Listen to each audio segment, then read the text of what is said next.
hello friends नमस्कार जय जगन्नाथ मोर गोटे फ्रेश ब्लॉग को आपको स्वागत करुच्ची आउ वीडियो टी लास्ट पर्यंत देखूँ गोटे नुआ रेसिपी नहीं आसी वीडियो टी लास्ट पर्यंत देखूँ आउ लाइक करूँ सब्सक्राइब करूँ सब्सक्राइब करने आपको पैसा पड़ेनि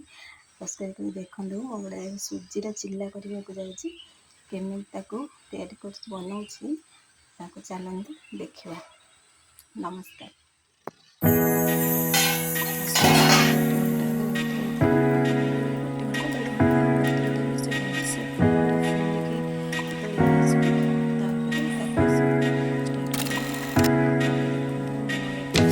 काटिकी पियाज चुन चुन काटी रखी और गाजर को कद्दूकस कर देछि और कैप्सिकम छोट छोट काटी देछि और किसी लंका काटी देछि दुईटा धनिया पत्र और सुजी की देखो ये मुझे भिजे देती मोर भलसे पूरा भिजी जाइए तापर मुझे काटिकी रखी सब ताक आड कली पियाज गाजर आउ कैप्सिकम जो टिक टिक काटी रखी धनिया पत्र जो काटिकी रखी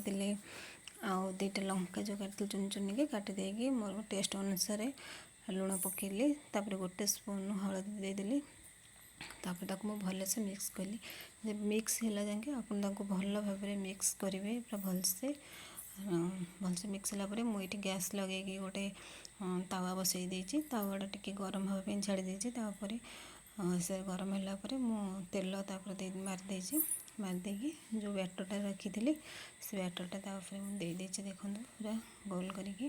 तापर मु कभर दे देछि कभर दे देछि 2-3 मिनट कभर देके रखिए 2-3 मिनट पर गोटे पटे हो जाए मुझे लौटे देली आर पटक आर पट लगे केते सुंदर लगुच ये देखो मोर रेडी हो सुजी चिल्ला